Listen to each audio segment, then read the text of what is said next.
करे। कोई भी जीव यदि बिना वस्त्र के स्नान करता है तो इसमें वह लाभ नहीं प्राप्त करेगा।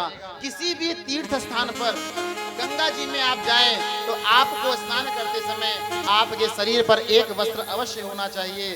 ठाकुर जी की यह लीला इसी बात को प्रदर्शित कर। देखिए, ठाकुर जी ने हर एक छोटे से छोटे दृश्य को प्रस्तुत करके आने वाले समस्त जीवों को दिव्य भाव प्रस्तुत किया है। अंत में यही गोपियां गोपी भाव में प्रवेश कर जाती हैं। देखिए, जब बात गोपियों की आती है, मैं युवा भाइयों की ओर संकेत करता हूं व्यास मंच से, गोपी के भाव को पहले समझना। भगवान कृष्ण महारास का प्रसंग कल होगा, रास लीला आज एक प्रसंग है, उसको श्रवण करते जाइए। आप सभी भागवत जी में जो ये प्रसंग श्रवण कर रहे हैं गोपी का, ये गोपी भाव का जो प्रसंग है भगवान का प्राण है।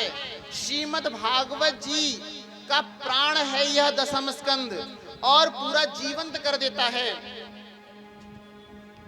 गोपी कौन? जो त्रेता युग में ऋषि मुनि थे, वही ऋषि मुनि आज द्वापर युग में गोपिकाएं बन करके आई हैं। क्योंकि जब भगवान राम के रूप में आए, सब लोग ऋषि मुनि चाहते थे मैं राम जी का संग कर लूं, मैं राम जी का संग कर लूं, परंतु राम जी उस समय कुछ नियम में बंधे हुए थे। समस्त को भगवान ने कहा द्वापर युग में हम सभी को प्राप्त हो जाएंगे, और भगवान ने उन सभी ऋषि मुनियों को गोपी रूप में यहां प्रस्तुत किया है। देखिए, गोपी का मतलब है कि जिन्होंने इंद्रियां नियंत्रित हो और जो प्रभु का साथ पा रही हो, वही गोपी भाव में प्रवेश कर सकता है। और भगवान के गोपी भाव में गोपियां क्या करती हैं? रुदन करती हैं, भगवान से प्रार्थना करती हैं। देखिए, गोपिकाओं ने, समस्त गोपिकाओं ने अपना घर छोड़ा, अपना परिवार छोड़ा, अपने बच्चे छोड़ दिए, संसार छोड़ दिया। पति किसको माना? कृष्ण। क्यों? क्योंकि संसार के जो पति हैं कभी भी मृत्यु को प्राप्त कर सकते हैं। हमारे यहाँ जब बहन बेटियों का विवाह होता है, एक सब लोग आशीर्वाद देते हैं, अमर रहो, अमर रहो, अमर रहो। छुट्टा है सब। अरे, ये जीव कभी अमर हो सकता है? अच्छा, वरदान भी क्या दिया गया? तुम्हारा सुहाग अमर रहे। वरदान क्या दिया? तुम्हारा सुहाग अमर रहे। भगवान यहाँ पर भागवत जी में कहते हैं कि संसार के प्राणियों का जो जीव का पति है वह तो मृत्यु को प्राप्त हो सकता है। सुखदेव जी महाराज कहते हैं कि भगवान कृष्ण को गोपियों ने पति मान लिया, यह तो अखिल ब्रह्मांड नायक है और कभी नहीं मृत्यु को प्राप्त होने वाला है, जो स्वयं सभी का पति है। और हम लोग कहते भी हैं क्या कि तुम हो एक अगोचर मेरे प्राणपति।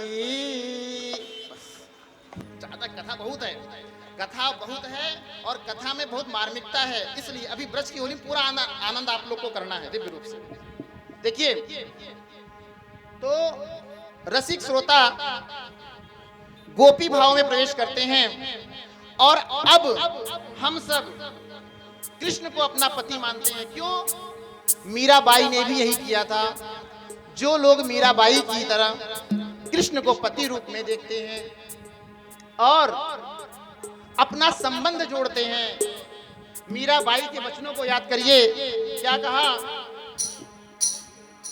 मीराबाई? कहीं कि जाके सिर मोर मुकुट मेरो पति होए, मेरो तो गिरधर गोपाल दूसरो ना कोई। हाँ हाँ, मेरो पति होए। तो और मीराबाई ने एक बात और कही कि ऐसे वर को केवरो जो जन्मे और मर जाए, ऐसे वर को कैवरो जो जन्मे और मर जाए। वर वरे गोपाल जो जोड़ो अमर होई जाए। आप अपना वर ठाकुर जी को समर्पित करें। गोपियों ने यही किया। गोपियों ने क्या किया? ठाकुर जी को अपना पति माना, अपना सर्वेश्वर माना, अपना रिश्ता मान करके ठाकुर जी की दिव्य लीला में आनंद लेते हुए वो गोपियां कृष्ण को अपना पति मान बैठती हैं। जब कृष्ण कुछ समय के लिए दूर हो जाते हैं तो यही गोपियां विरह अवस्था में प्रवेश करती हैं और भगवान कृष्ण से कहती हैं कि गोपियां जब विरह में हैं, देखिए आज हम और आप सभी यहाँ पर जितने भी लोग बैठे हैं, अच्छा एक बात बताइए, गोपी भाव से पहले यह जरूरी है बताना, यहाँ पर जितने पुरुष हैं, देखिए अगर ठाकुर जी से मिलना है, गोपी गीत में चलना है, रास लीला में प्रवेश करना है ठाकुर जी के साथ, तो सबको गोपी बनना होगा। गोपी बनने कौन कौन तैयार है? सब लोग। ये क्यों? आप लोग क्या बोलते हैं? आत्मा होती है कि होता है? जवाब दीजिए। आत्मा होती है कि होता है? आत्मा होती है। और होती कब लगता है? स्त्रीलिंग। आत्मा ये नहीं कहते हैं आत्मा सोता है खात नहीं, आत्मा होती है। इसलिए हम सभी स्त्री हैं और हम सभी ठाकुर जी को पाने के लिए बैठी हैं। आज हम सभी गोपी भाव में प्रवेश करती हैं तो सबके सर पे दुपट्टा हो जाना चाहिए। सभी लोग, आपके अंदर गोपी भाव जब तक नहीं आएगा तो आप लोग कभी भी ठाकुर जी के प्रेम को नहीं प्राप्त करेंगे। हाँ, सभी लोग दिव्य रूप से सभी लोग अपने सर को गोपी भाव में ढकें और यही प्रवेश करिए कि आप सबके सब भगवान कृष्ण की लीला स्थली में गोपी भाव में प्रवेश कर रहे हैं और हम सब वृंदावन में ठाकुर जी से मिलने चले हैं। ये बाल गोपालों को भी कर दीजिए, ऊपर ढक दीजिए इनके। क्यों? क्योंकि दिव्य रूप से गोपी का भाव है। पहले चलते हैं दशम स्कंद के गोपी गीत में। हाथ जोड़ के प्रार्थना करें जिस तरीके से गोपियां भगवान को पाने के लिए प्रार्थना करती है ना, दिव्य रूप से। आइए। जयाति ते अधिकम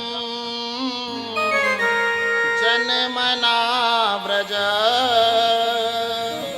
श्रयत इंदिरा सस्वदत हि दैत दृश्यताम देक्षुतावका अस्त्वयि धृता सवस्तवां विचिन्वते शरदुदाशये साधु जात सरसिजोदर श्रीमुषादृशा सुरतनाथ ते अशुल्क दासिका वरद निनतो नेह किं वधा विषय जलाप्ययाद व्याल राक्षसाद वर्ष मारुताद वैद्युतान लाद वृषभयात्मजाद विश्वतो भया त्रिसभते वयं रक्षितामुः न खलु गोपिका नंदनो भवान् अखिल देहिना मंतराधृता विखन सारथितो विश्वगुप्तये सख उदेवान् सात्वतां कुले विरचिता भयं वृष्णिधुर्यते चरणमीयुषां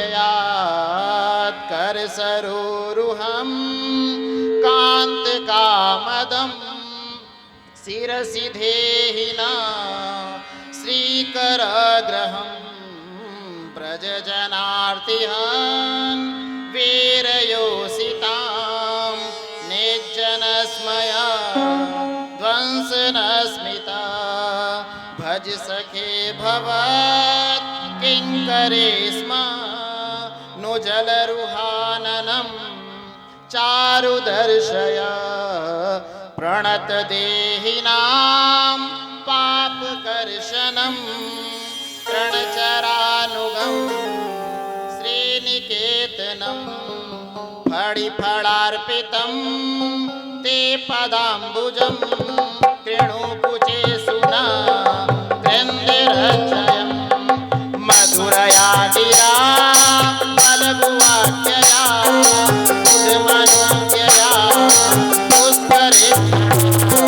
विधिकरीरिमा वीरमुह्यते हरसिदुना अयप्यासना सबकथामृतं तत्त्वजीवनं कविभरीडितं कल्पशापहं श्रवणमङ्गलं श्रीमदाततं भुवि गृह्णन्ति ते भूरिदा जनाः रहसितं प्रिया प्रेमवीक्षणं विहरणं च ते ज्ञानमङ्गलं भो रहसि संविदो हृदयस्पृशा कहुकनो मना शोभयन्ति चलसि यद्व्रजा वसूननलिना सुन्दरं नास्ते पदं मृणाङ्कुरयसि दतीति नः कले नतां मनः कान्तगच्छति।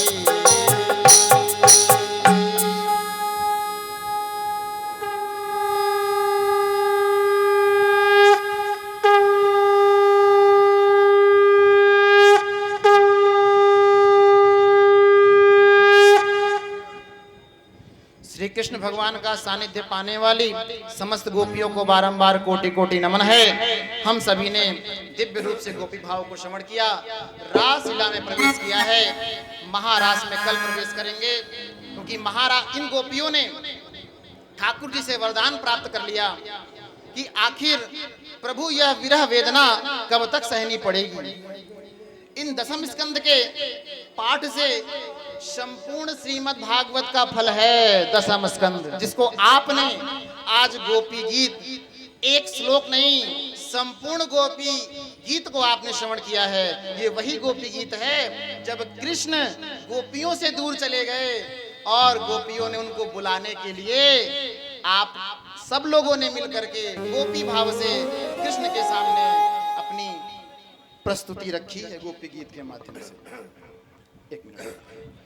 अब ये गोपियां ठाकुर जी से कहती हैं, अब हमें अपना साथ कभी मत छोड़िए प्रभु, हमें सदैव अपने संग में रखिए। परंतु ठाकुर जी ने कहा अभी समय नहीं आया है, शरद पूर्णिमा की रात्रि होगी और शरद पूर्णिमा की मध्य रात्रि में जब चंद्रमा अपनी समस्त कलाओं में विद्यमान होगा उस समय मैं तुम्हारे संग में रास को संपन्न करूंगा। युवा लोग ध्यान से सुने, रास का अर्थ आज के समय में बहुत गलत तरीके से प्रदर्शित किया जा रहा है। व्यास मंच से भागवत कथा महापुराण श्री कृष्ण के समक्ष रास के संबंध को स्पष्ट करने के लिए, अरे ये आजकल जो छोटे छोटे कपड़े पहन के घर से बाहर निकलते हैं ये सिखाते हैं रास क्या है, कृष्ण क्या है और राधा क्या है। अरे राधा को समझने के लिए आपको तो कितने जन्म लेने पड़ सकते हैं। क्यों? क्योंकि इन्हीं श्री राधा रानी के चरणों की वंदना हमारे सर्वेश्वर ठाकुर जी करते हैं। तो आप इन राधा रानी पे टिप्पणी करने से पहले 100 बार सोचिएगा, क्योंकि हर वो वक्त लौट करके आता है जिस समय आपने अपने सनातन धर्म के इष्ट को कुछ भी अपशब्द कहा होगा। अपना सनातन जो है बहुत ही शांत है, कोई आता है कुछ भी कह के चला जाता है और हम मौन होकर के सुन लेते हैं। ऐसा नहीं करना चाहिए और दिव्य रूप से हम सभी को अपने सनातन की महिमा को समझना चाहिए। इसीलिए मैं कथाओं में इसी बात को कहता हूँ कि कथा में प्रत्येक माताएं बहनें अपने बाल गोपालों को लेकर के आया करें, जिससे कृष्ण और राधा की मार्मिकता को समझे। अखिल ब्रह्मांड नायक जो सर्वेश्वर प्रभु है, वह श्री राधा रानी के श्री चरणों की वंदना करते हैं और ऐसे सर्वेश्वरी श्री राधा रानी को हम कोटि कोटि नमन करते हैं, क्योंकि ब्रज धाम में प्रवेश हो सकता है, वृंदावन धाम में प्रवेश हो सकता है। वृंदावन धाम कितने लोग बैठे होंगे यहाँ पर कि वृंदावन धाम तो गए होंगे, परंतु कभी कभी ऐसा हुआ बाके बिहारी तक गाड़ी जा ही नहीं पाई, और गई भी तो गलियों में इतनी भीड़ थी कि वहां तक दर्शन नहीं हो पाए, और दर्शन हुए भी तो ठाकुर जी की कृपा ऐसी थी कि गोस्वामी जी सामने आ गए। वो एक पल का नैन भी नैन से ना मिल पाया, तो क्या दर्शन हुआ, कहीं अपराध हुआ। क्यों? क्योंकि हम तीर्थ जब गए हैं, वृंदावन धाम नहीं गए, हम गए घूमने गए थे। जब आप घूमने की ओर जाएंगे, घूमने की चीज जाएंगे, तो आप घूम लीजिए ना। घूमने के दुकानें हैं, दुकानों में मालाएं लगी हुई हैं, वहां पर बहुत सारी तस्वीरें हैं। आप धाम जाइए तो दर्शन करने जाइए। आप लोग मुख से क्या बोलते हैं? हम वृंदावन घूमने जा रहे हैं, हम अयोध्या घूमने जा रहे हैं। तो जिस भाव से जाएंगे ठाकुर जी उसी भाव से आपको मिलेंगे, और ठाकुर जी आपको मिलने का मतलब है, दर्शन होने का मतलब है कि सर्वेश्वरी श्री राधा रानी की कृपा है तो आप ठाकुर जी तक मिल पाए। और बरसाना वो पहुंचते हैं जिन पर ठाकुर जी की कृपा होती है। जब ठाकुर जी की कृपा होती है तो आप बरसाना पहुंचते हैं। बोलिए लाडली जू महाराज की, बरसाना धाम की जय हो। समस्त गोपियां भगवान को कोटि कोटि धन्यवाद करती हैं। भगवान ने समय निश्चित किया, शरद पूर्णिमा की रात्रि होगी, महारास उस दिन रचाया जाएगा। महारास के बारे में अत्यधिक विस्तृत कल महारास का प्रसंग आएगा। और सब लोग जैसे भगवान कृष्ण बीच में होते हैं और हम सब नित्य गोपिकाएं सब नित्य करती हैं, ऐसे ही कल हम सब लोग दिव्य रूप से महारास में प्रवेश करेंगे। तो गोपी गीत भगवान को गोपिकाओं ने श्रवण कराया। इसके बाद भगवान गोवर्धन की लीला करते हैं। देवराज इंद्र ने वर्षा करी है, वर्षा करके पूरे गोकुल को जलमग्न कर दिया। ये इंद्र अपनी ही पूजा करवाया करता था, अपनी ही पूजा करवाया करता था, परंतु भगवान ने कहा यह सब ये अनर्थ कर रहे हैं। अखिल ब्रह्मांड नायक तो भगवान श्री हरि सर्वेश्वर हैं, जो भगवान अवतार लेकर के आए हैं। भगवान ने गिरिराज जी की स्थापना स्वयं करी है, वहां पर किसी ने प्राण प्रतिष्ठा नहीं करी। वहां भगवान ठाकुर जी स्वयं इसलिए गिरिराज जी को कहे कि ब्रजवासी जितने भी हैं सब लोग गलत पूजा से बच सके। और भगवान ने बाएं हाथ की एक उंगली से वाम भाग ही क्यों? क्योंकि वाम ठाकुर जी तो छोटे से हैं और सर्वेश्वरी तो राधा रानी प्रबल शक्ति योग माया। तो भगवान लोग कहते हैं कृष्ण जी ने वर्षा से ब्रजवासियों को बचाने के लिए पर्वत को अपने हाथ की उंगली पर धारण किया, परंतु भागवत जी कहती हैं कि ऐसा नहीं है। ठाकुर जी ने बाएं हाथ की एक उंगली का अर्थ ठाकुर जी नहीं है, वाम भाग सर्वेश्वरी श्री राधा रानी है। हमने एक दिन कहा भी आपसे, कृष्ण राधिका एक है, इसमें कोई अंतर नहीं है, और जो अंतर करता है वह स्वयं ही खंड खंड हो जाता है। तो वाम भाग सर्वेश्वरी हैं, तो मैया ने स्वयं गोवर्धन को अपनी शक्ति से कन्हैया के माध्यम से धारण कराया है। बोले सर्वेश्वरी श्री राधा रानी की जय हो, श्री कृष्ण कन्हैया लाल की जय हो। गिरिराज जी की परिक्रमा और ठाकुर जी वहां पर गोवर्धन पर्वत, गिरिराज जी प्रत्यक्ष देवता हैं। इस सभी लोग गोवर्धन की परिक्रमा करते हैं। आइए मानसिक रूप से, क्योंकि गोवर्धन जी की परिक्रमा मानसिक रूप से करने का विशेष फल है। एक श्लोक हम यहाँ से बोलेंगे, उसी श्लोक में मन से आप यह समझिएगा गिरिराज जी विराजमान है और हम इनकी परिक्रमा कर रहे हैं। लेकिन इससे पूर्व भगवान को 56 भोग क्यों लगता है? भगवान 8 दिनों तक बिना कुछ खाए पिए, लोगों ने सोचा कि अब ये वर्षा रुक ही नहीं रही है, वर्षा रुक ही नहीं रही है, तो ऐसा अब ठाकुर जी तो छोटे से भोजन नहीं पाएंगे तो क्या होगा, हम और आप एक दिन नहीं खाते हैं, सुबह शाम बीच में 3 बार 4 बार कहो, रात में 12 बजे, कोई नियम थोड़ी नहीं है। देखिए 8 पहर होते हैं, कितने होते हैं?